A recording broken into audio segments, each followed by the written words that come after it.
Tashi Delay, and welcome to Tibet Talks. I'm Ashwin Verghese of the International Campaign for Tibet. I'm talking to you today on the anniversary of a very important event. On this day, 63 years ago, His Holiness, the Dalai Lama, began his historic escape from the Chinese government's occupation of Tibet. After a dangerous 2-week journey where he came close to death at the hands of Chinese soldiers, the Dalai Lama finally reached safety in India on March 31st, 1959. But in more than 6 decades since, His Holiness has never been allowed to return home to Tibet. The Chinese government's brutalization of the Tibetan people, along with its ongoing refusal to let the Dalai Lama go home, is one of the great global tragedies of the past century. But despite losing his country, the Dalai Lama has never lost his sense of joy. In fact, he is the joint focus of a new film called Mission Joy, Finding Happiness in Troubled Times. His co-star, so to speak, is the Archbishop Desmond Tutu, a fellow Nobel Peace laureate and a longtime friend of the Dalai Lama. The film depicts the deep spiritual brotherhood between these two great religious leaders, one Buddhist and one Christian, during 5 days they spent together in the Dalai Lama's exile home of Dharamsala, India in 2015. Although the movie does not shy away from the trauma of Tibet, nor the scourge of racist apartheid in Tutu's native South Africa, Mission Joy finds these two legendary activists smiling, laughing, and even dancing together, showing that it is possible to live with joy even in the face of extraordinary hardship. Let's take a look at a clip from the trailer for Mission Joy. There's a lot of shared background. Both of them have deep history of struggle against authoritarian systems. The Tibetan people are being exterminated. Their culture and religion are being stamped out. Age 24, I lost my own country. Amid tear gas and police dogs, Desmond Tutu led a people against apartheid. When people decide to be free, absolutely nothing is going to stop them from becoming free. You can overcome the most horrendous circumstances and emerge on the other side not broken. Unfortunately, Archbishop Tutu, one of the most beloved people on this earth, passed away on December 26th of last year, just 1 day after his Anglican Church celebrated Christmas. Although we miss Archbishop Tutu, the mission to spread joy lives on in his memory through all of us. On today's episode of Tibet Talks, we are honored to be joined by a man who is no stranger to joy himself. He is a highly respected Buddhist scholar and the primary English translator for His Holiness the Dalai Lama.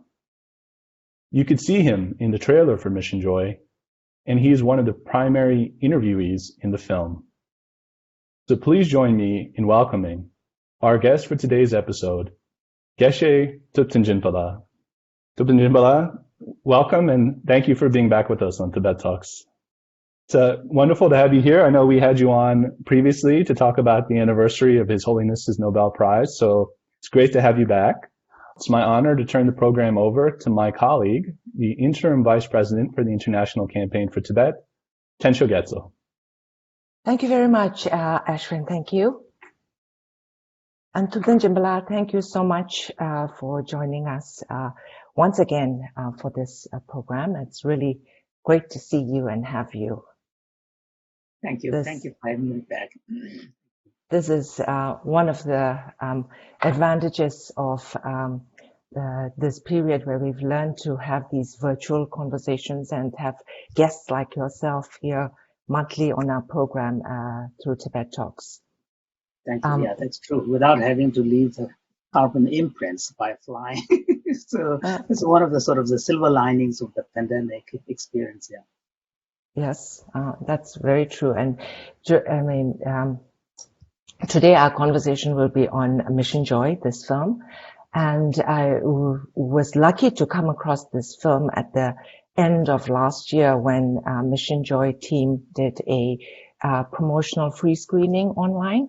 And I happened to catch it, and it was so beautiful and touching. And this film, it brought comfort during this time of hardship in the pandemic. So we reached out to them quickly, and we asked them if it would be possible to share it with our ICT community. And they were very kind enough to share it for a whole 5-day period with us, where we opened the screening for our members. So lots of people viewed it. And in conjunction with that, we thought of inviting you and Peggy, who couldn't make it today, for this conversation. And we will have Peggy at another time.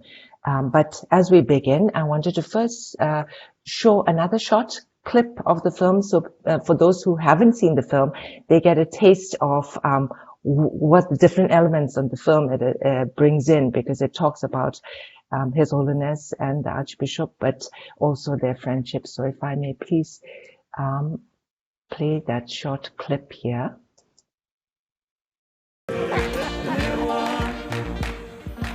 You are mischievous, aren't you?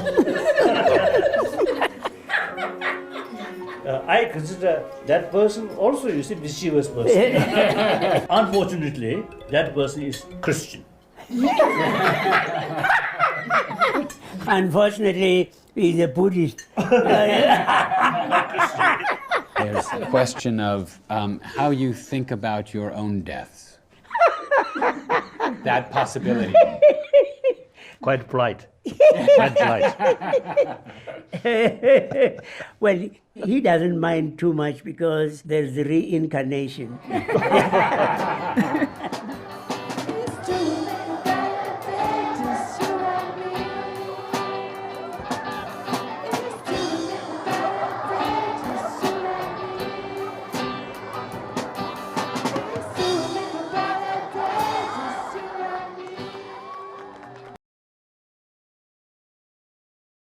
Such a special time.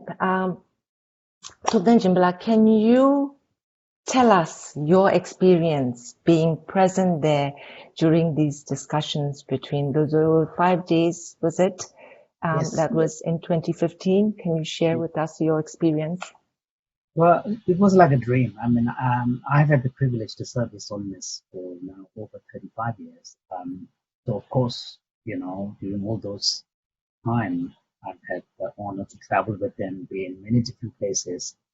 But this particular 5-day conversation was a singular moment in that long experience. It was, that the presence of the two great spiritual teachers in that room was palpable.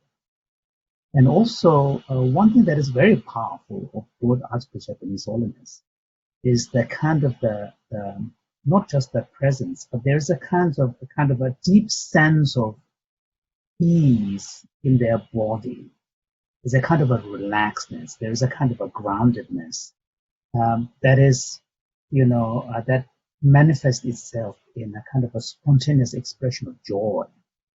And that was really powerful. And then, of course, I've had the privilege to see His Holiness interact with so many people.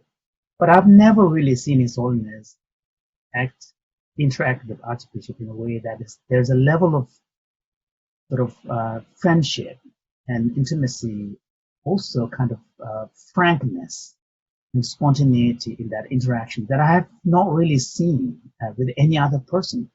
So for me, that was, and I've seen that before in other contexts, and in those contexts, often in the group among other Nobel laureates or other leaders. But these 5 days were a really interestingly, although we were there as assisting in the conversation, me interrupting, and Doug was asking the questions, and we had the film crew, but it really felt that we were kind of flies on the wall, just watching these two great minds and hearts interact. And there's also one thing that is very obvious to anyone who take a look, is that there's a kind of a childlike quality in both of these very senior, in terms of both age, experience, and their standing in humanity. But there is this almost kind of pure, innocent, childlike quality, which we all have, but we kind of, in the process of growing up, we kill it out, And that's the tragedy for many of us. Somehow, if one is able to keep that freshness, that ability to see things from the perspective of a child, no judgment, no evaluation, just pure observation, which is way closer to reality than our own bias, infected interpretations. So that was something that was really powerful. But for me, for those 5 days were like, both in the sessions as well as, one of the most powerful experiences was witnessing Archbishop perform the rite of sacrament in His Holiness's residence. That was powerful. And, for someone as a religious scholar, I know that sacrament is a very sacred rite in the Christian tradition.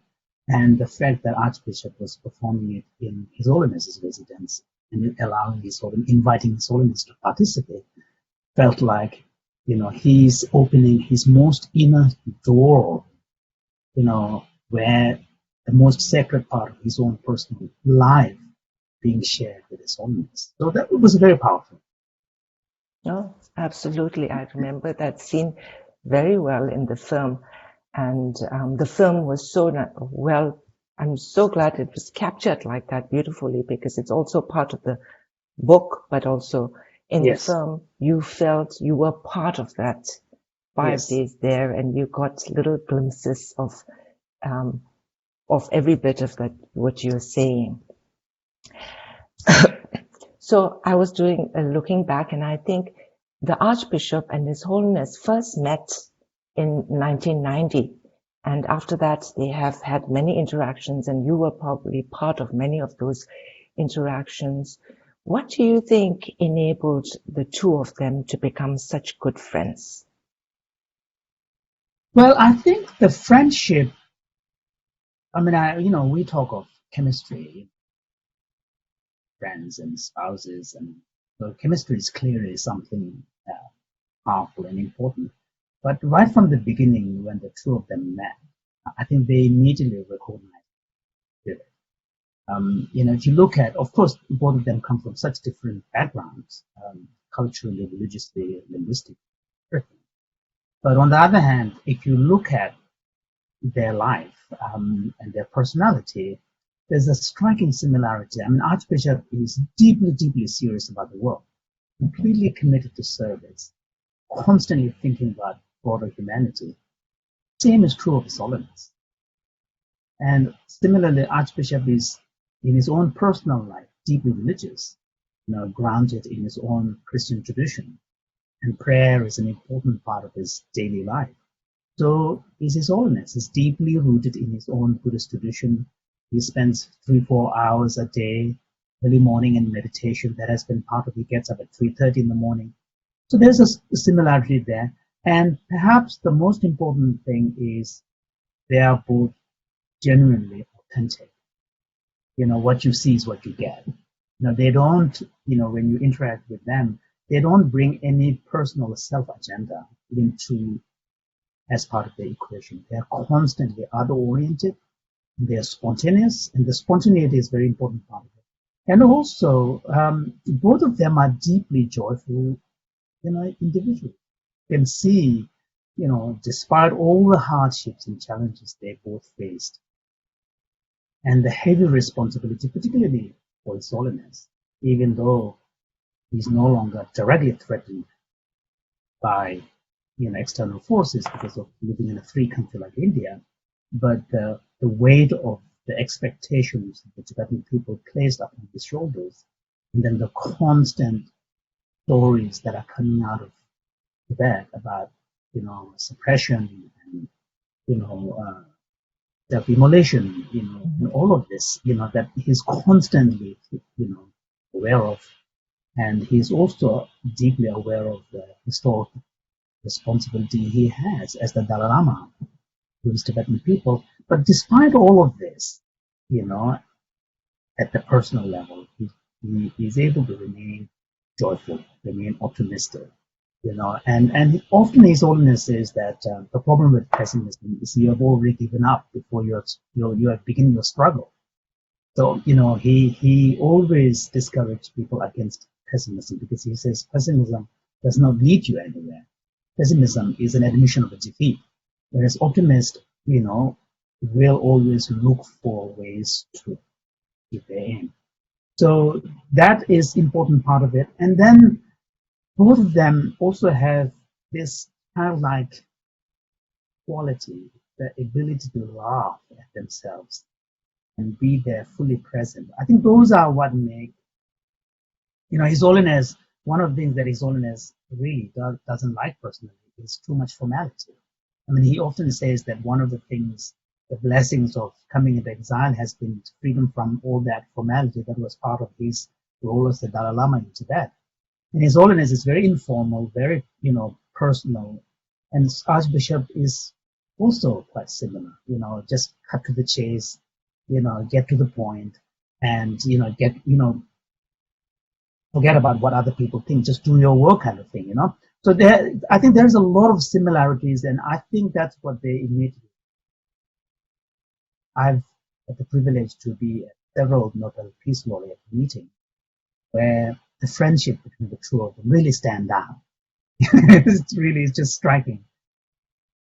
Yeah, and normally His Holiness is always joking and smiling, and if there's somebody serious, he'll always make them laugh. But when the two of them are together, it's even more so than normal. So there's a lot of laughter and joy, and we could feel it in that. But they both, as you said, had enormous challenges and difficulties in their lives, and yet they were positive and hopeful. And not only that, as you said, they shouldered huge responsibilities that their communities placed on them. So we had so many people looking up to them.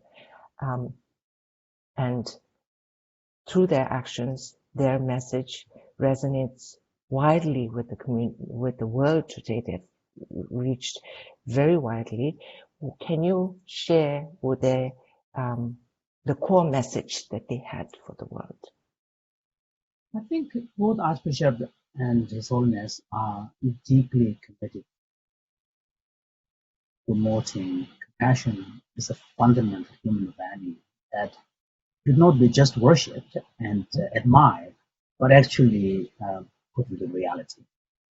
And in other words, really looking at compassion seriously as making an underpinning of a whole structure of society. So there, I think Archbishop and Holiness are very similar. And also one of their central messages is that, when it comes to human experience of suffering, happiness, of course, there will be a level up to which, the material conditions, if you don't have a shelter, if you're starving, or if you're sick.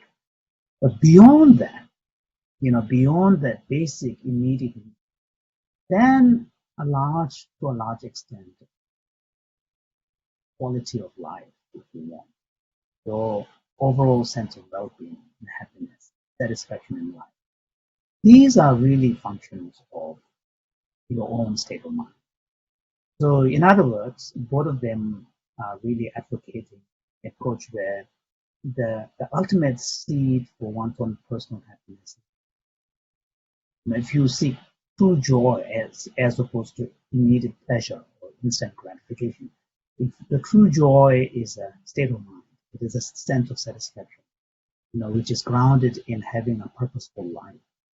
So there, I think, Archbishop may present sometimes from the angle of Christian kind of, teaching. His Holiness, in most of his general public discourse, he tended to adopt a more secular kind of language rather than bringing specifically Buddhist kind of, approach. But both of them are essentially carrying the same message, that if you are serious about your happiness, if you are serious about your well-being, then taking seriously about the state of your mind, important. And lasting joy does not come from pursuing purely self-interest. And this is where, and Archbishop and His Holiness's life itself stand as a powerful example and testimony to this important point, that, a true joy comes from leading a purposeful life. True joy comes from having a healthy relationship with others, being able to serve others. So that's why when all the teachings on cultivating joy is distilled, both Archbishop and His Holiness comes down to this single point of the importance of compassion. So I think in these ways, their teachings have resonated really, well beyond boundaries of Buddhist tradition.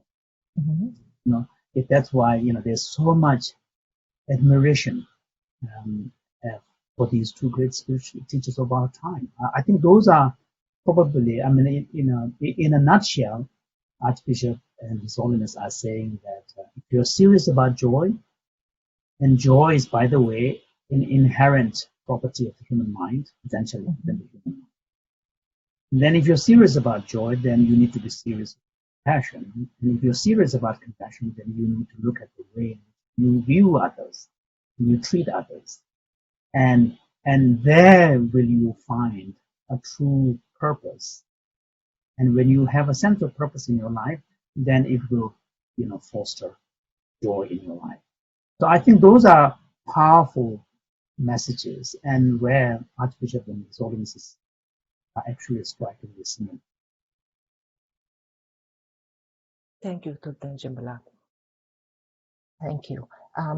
In the film, I recall Archbishop Tutu saying that joy is not ready-made, that it is like a muscle, that it has to be exercised and strengthened. And His Holiness also talks about educating the heart. Can you help us understand this? How?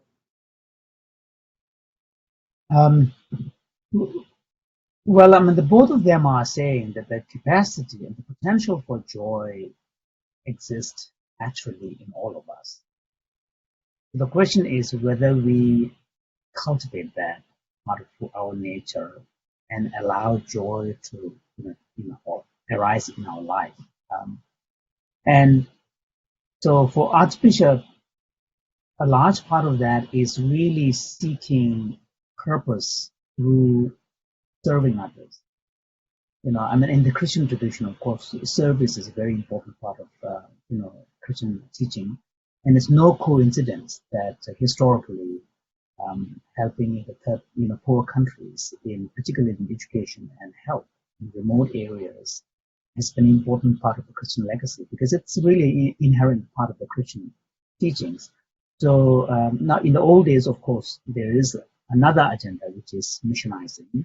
But the basic idea, motivation behind all of this work is really service.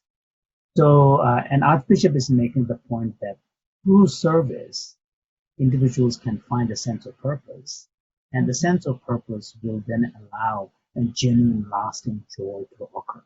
Because we all know from our own personal experience, when we are able to make a difference in someone's life, we feel great. We feel bigger than ourselves. And that's part of human nature. Science would say, today the scientists would use a language by saying that's because we are social creatures. When we are able to interact and make connection with someone, we are able to powerfully express our so deeply social nature. But in the Christian language, they would use the language of finding a purpose through service. So, but for His Holiness, His Holiness, of course, coming more from the Buddhist tradition, emphasizes the technical side as well, which is the the cultivating skills that will help us apply our mind. Because quite often, just as the source for joy lies in our mind, in our heart, similarly, a large part of the problem, source of the problem, also lies in us. We know from our own experience that when a certain suspicion arises in us, triggered by someone whom we don't like, then the thought perpetuates a narrative, and if we allow ourselves to go down that rabbit hole, we know it amplifies all our projections, all our paranoia, and then leads to more and more misery. So we know mind can play tricks and lead us down to the path of suffering. Similarly, His Holiness is saying that we can actually take charge of our mind by learning techniques of mental training, such as the ability to pay attention, maintain focus, bring awareness into situation, connect our intention with our values, so that when there is a challenging situation arises, we're able to bring mindfulness into the situation.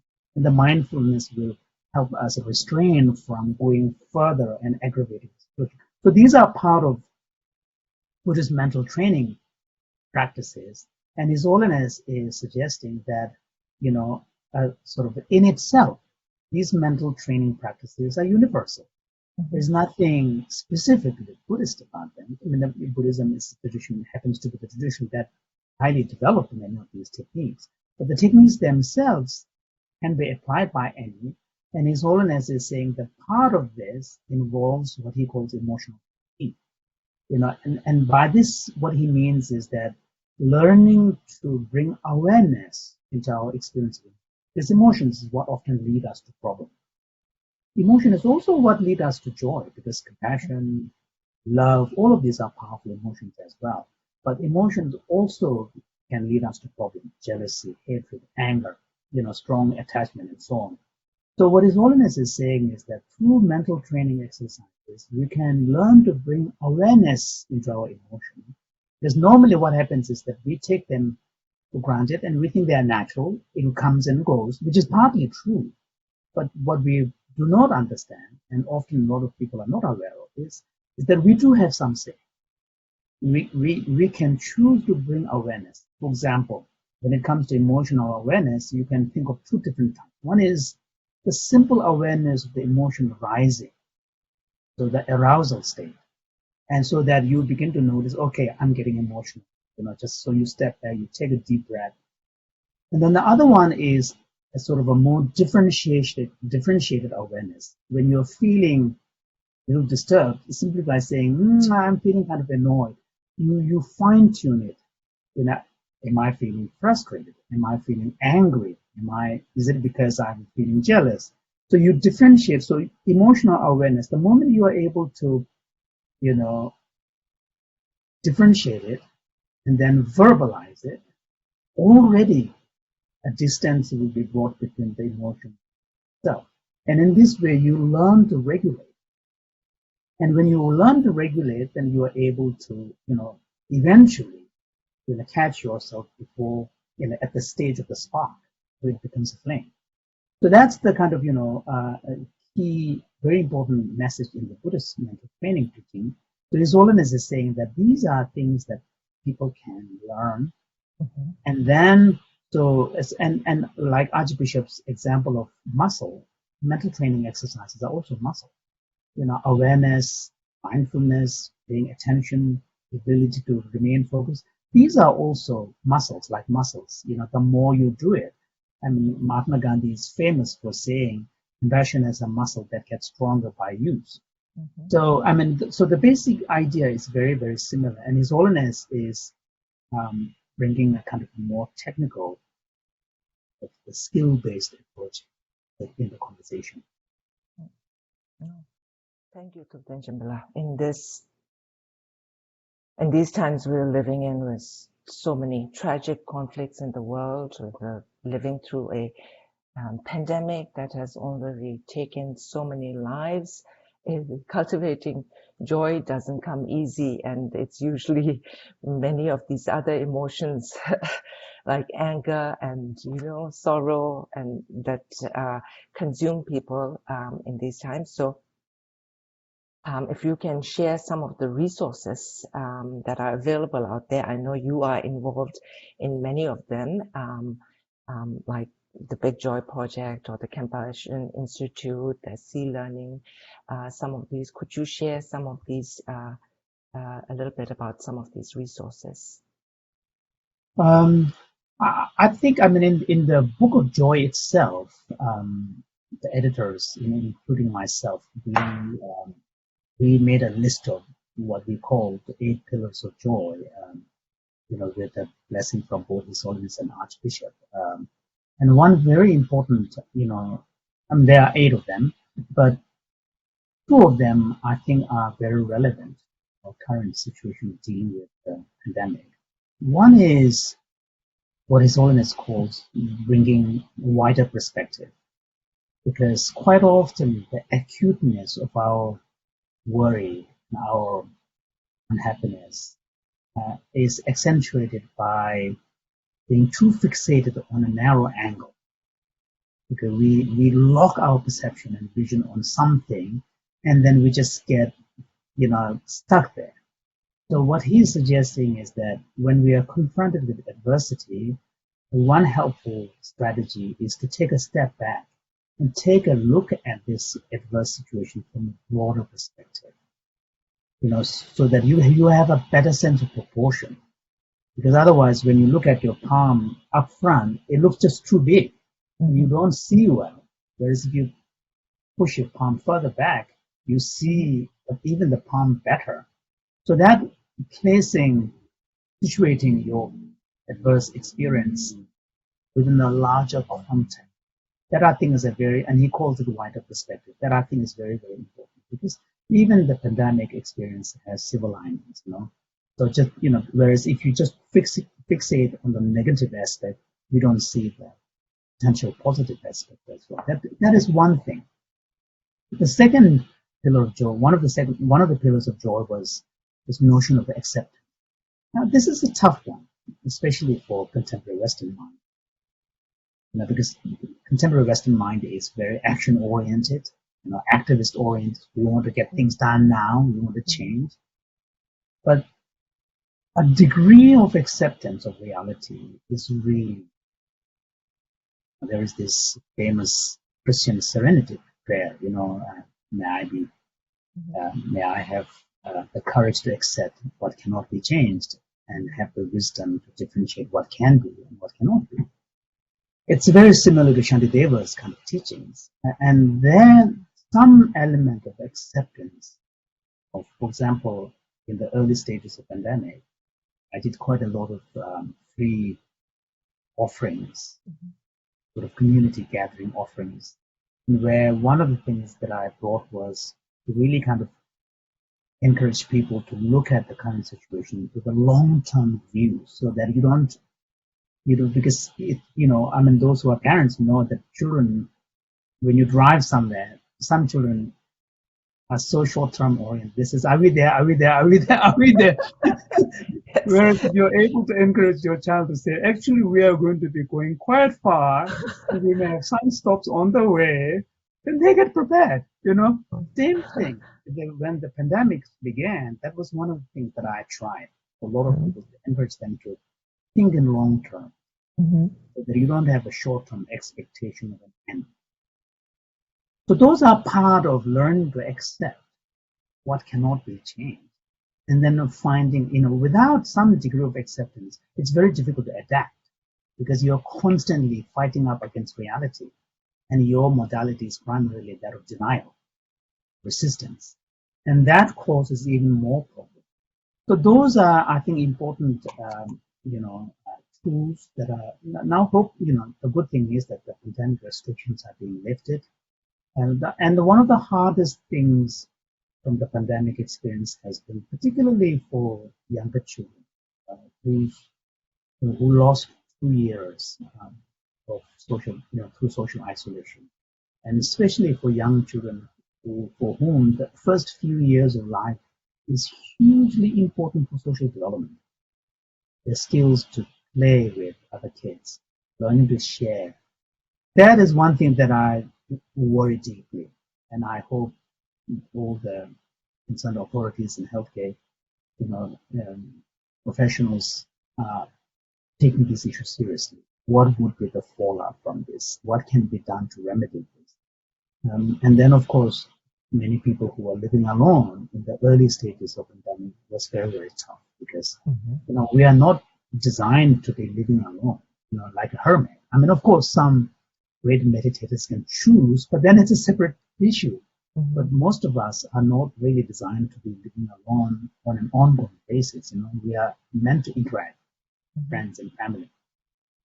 But in terms of resources, I think there is quite a lot now. I think Compassion Institute that I helped establish offers quite a lot of tools, and then the Sea Learning Memory offers quite a lot of tools, classroom setting, and then Mind and Life Institute that His Holiness has co-founded is also runs a series of programs and bringing experts together to talk about mental well-being. So I think there is quite a lot of resources, and hopefully one of the silver linings of the pandemic, prolonged isolation experience, has been at the societal level, greater awareness of the need to take care of one's mental well-being, and also finding ways to learn to apply your own mental skills. It is a kind of a Buddhist language, but one phrase is to find a way to turn your mind into your own ally, as a factor that will help promote your own well-being. So I think people coming out of this probably will come out with a much deeper appreciation of the power of mind-based techniques, and also like meditation, bringing awareness and breathing exercises, and also a deeper appreciation of the need for genuine human connection. In the West particularly, the cultural kind of, rhetoric often, until recently, now it's changing, but has been really about independence and autonomy, and we design our life in the West in such a way that we don't have to rely much on others, and individuals prize in their independence.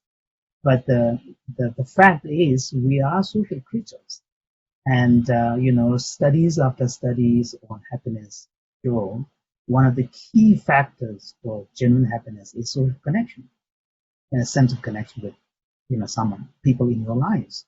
So I think these things will become get greater recognition and importance. So hopefully the collective pain that we went through, and of course it affected disproportionately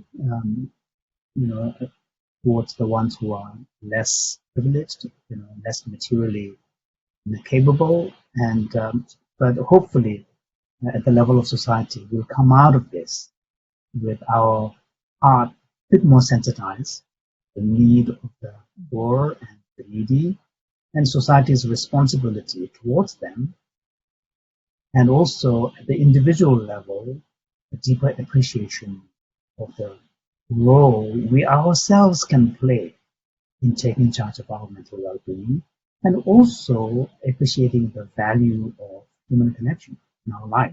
So these are things that I hope will come out of this. There's no tragic experience leaves us unchanged, but it is going to change us. But I hope the changes will also improve some.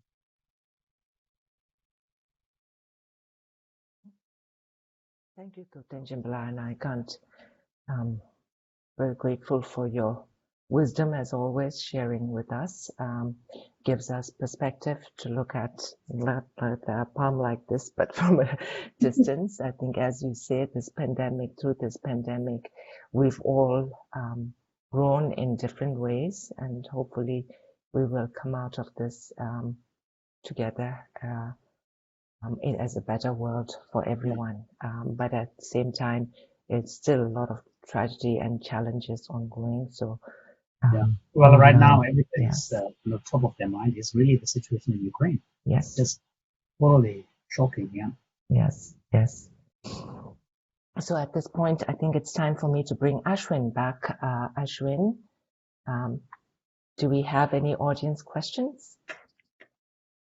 Yes, thank you. Thank you both so much.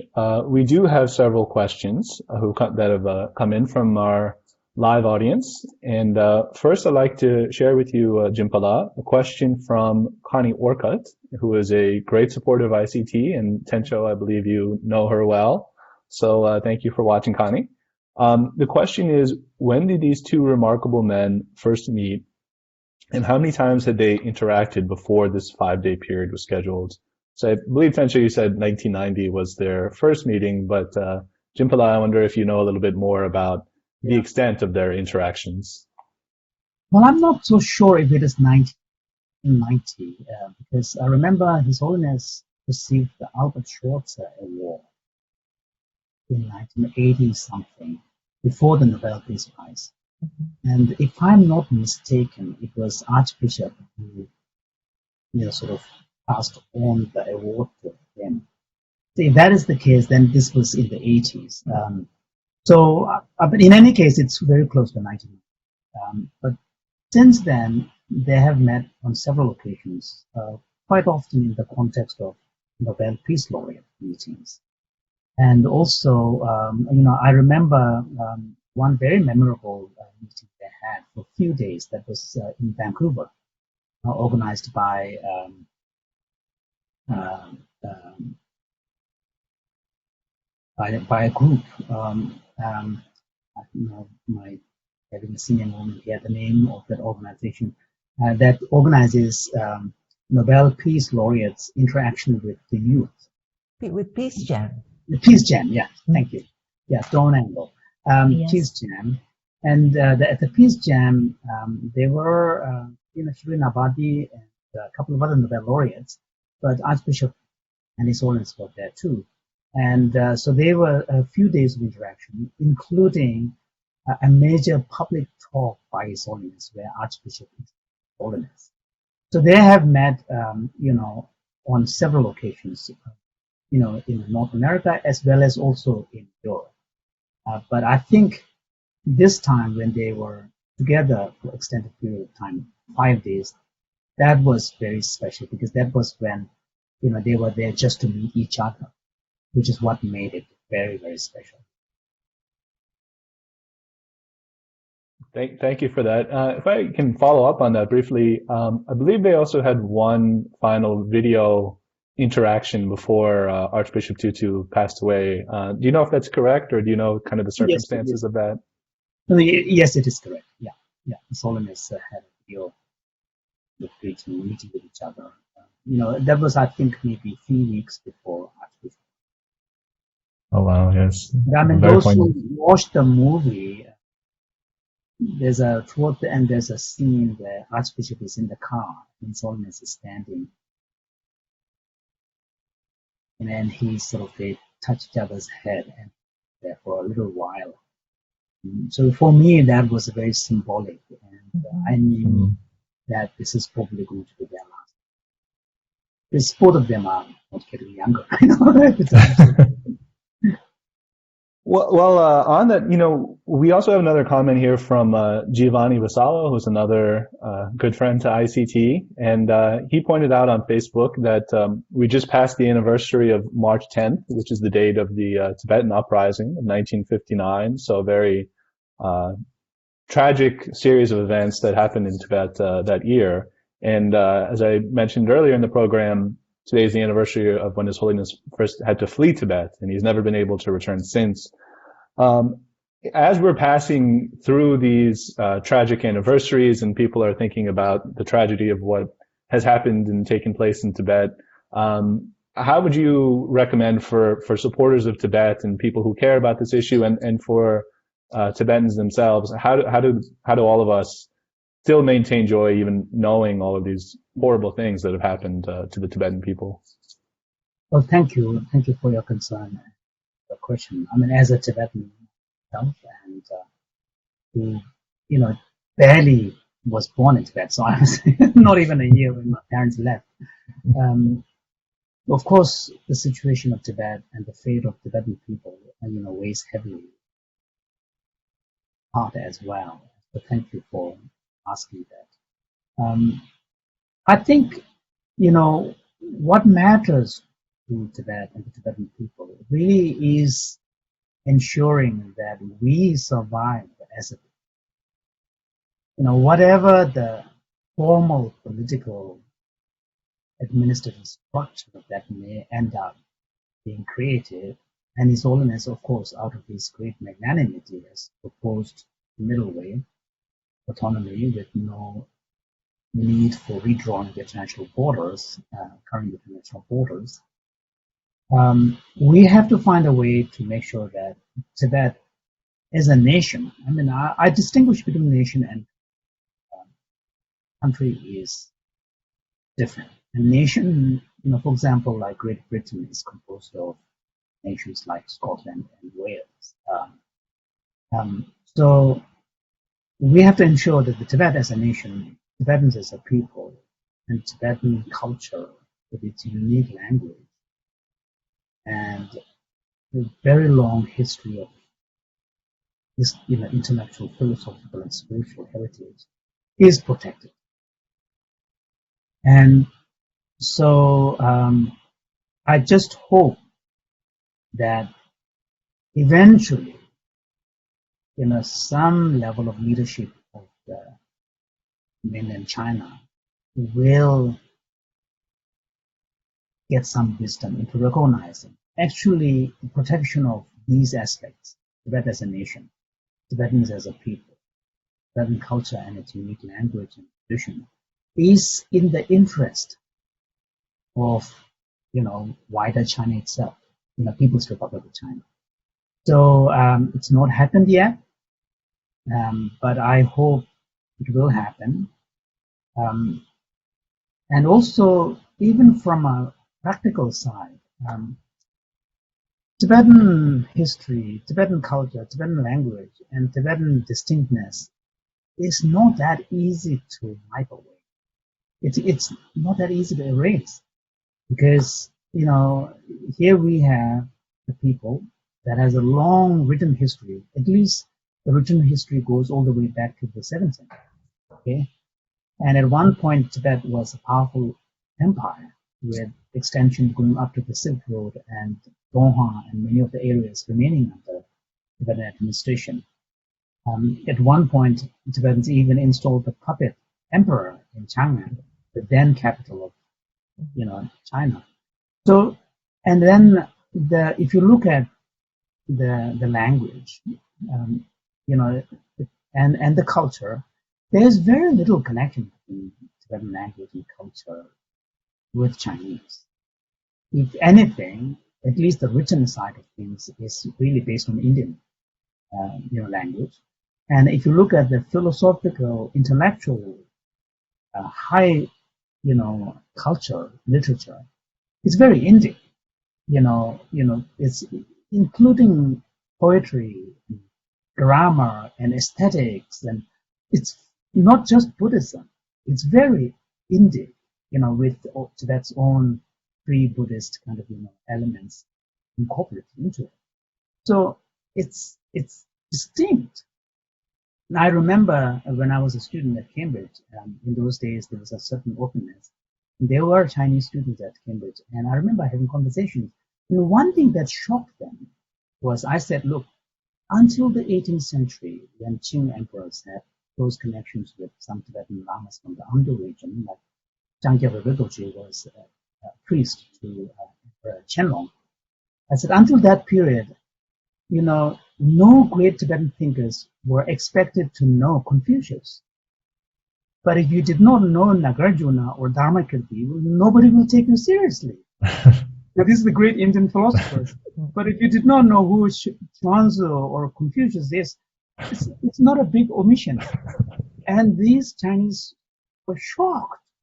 And I said, that example alone speaks how Tibet and Tibetans are so different in China and Chinese. I said, whatever the current situation may be, that is the fact of history.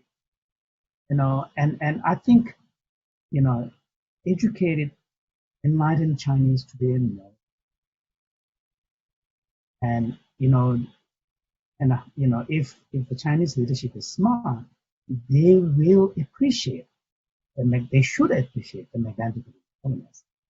Asking people that have been engaged in the freedom struggle to let go of their emotional attachment to the notion of independence is a huge deal. And His Holiness has managed to do this. He has managed to persuade the majority of the Tibetans to let go of emotional attachment to the idea of independent Tibet, and said that we could find a way to accommodate and achieve what matters most to us. And the Chinese side hasn't really fully appreciated the enormity of this. So I hope the wiser, saner minds in China, Chinese leadership, one day will appreciate. And I hope it won't be not too late. Once His Holiness is no longer in the picture, the restraint on the part of Tibetans, not having resurgence of emotional attachment to independence. You don't know what's going to happen. Sure. It would certainly be in the Chinese government's own best interest to negotiate with His Holiness or his representatives now, while they can. I have one final question here, and this is a little bit of a rhetorical question, but I'll share it. It's from Inga Kunzel, and the question is, how can one not love these two wonderful leaders and follow their example? It has made such a change in my life. So a little bit of a rhetorical question, but kind of a good note for us to end this discussion on. Thupten Jinpa, thank you so much for being here and sharing your time with us today and talking with us about Mission Joy. Great pleasure to speak with you. Thank you, Ashwin, for introducing me, and thank you, Angela, for including me in this series of Tibet Talk. Thank you, Thupten Jinpa. Yeah, and also, I'm personally a great, of course, as a Tibetan and former monk, I'm a student of His Holiness. I've had the a rare privilege for a Tibetan to actually work with him, because most Tibetans are his students. But I've had the privilege to work with him, and Archbishop. One thing that Archbishop said at the Vancouver public talk when he introduced His Holiness, he said one of the reasons why so many people flock to His Holiness, listen to him, to see him, is, he said, because he makes you feel good about yourself. Yeah. Because just like us, he's a human being, a fellow human being. So for me, that awareness of Holiness as an example, someone who really, in our Buddhist text, we speak of Bodhisattva. So His Holiness makes the portrait of Bodhisattva come to life. So there is not a static description in a text. And that's what really makes someone so powerful. And he has been singularly, influential, impactful in his mission of bringing compassion into the world. I often, in my discussions with scholars and scientists, remind them that actually it was His Holiness's contribution, making the language around compassion naturalized, taking it out of religion, taking even even from morality, and naturalizing it as a basic human quality that can be studied, that can be measured.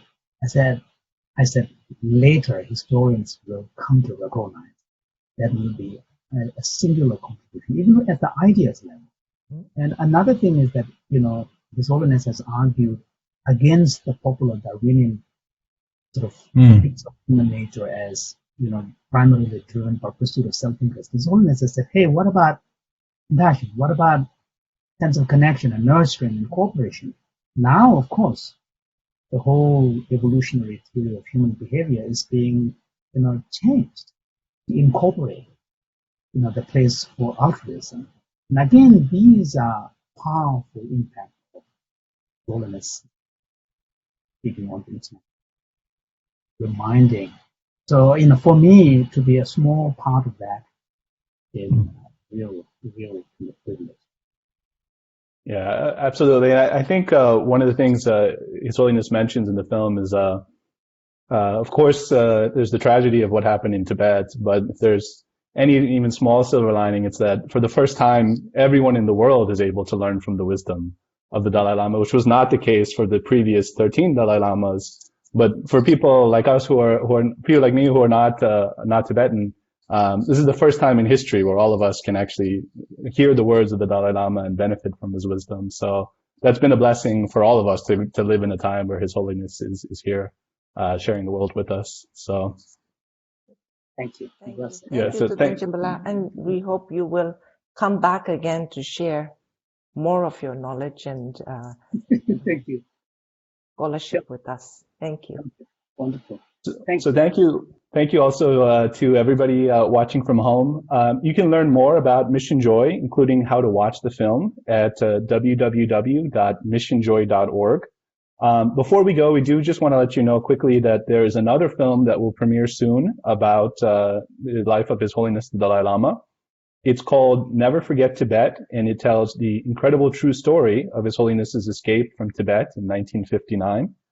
The movie uses His Holiness's own words and the previously unknown private diary of Harminder Singh, who is the Indian political officer who helped lead him to safety. Never Forget Tibet will debut in 800 theaters across the United States and Canada on one night only on March 31st, which is the anniversary of His Holiness reaching India, 1959.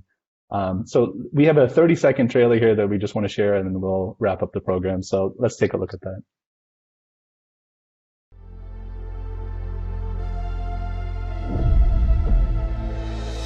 The situation is very difficult.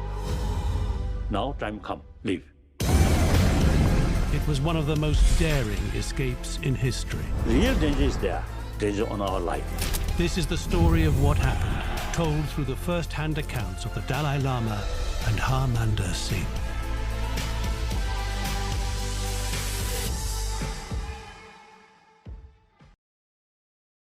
So remember that film will play for one night only on March 31st, so please get your tickets soon. You can visit www.neverforgettibet.com to learn more and to find a link to buy tickets. So thank you again for watching this episode of Tibet Talks, and as we always say, stay safe, stay well, and stay active. Thank you.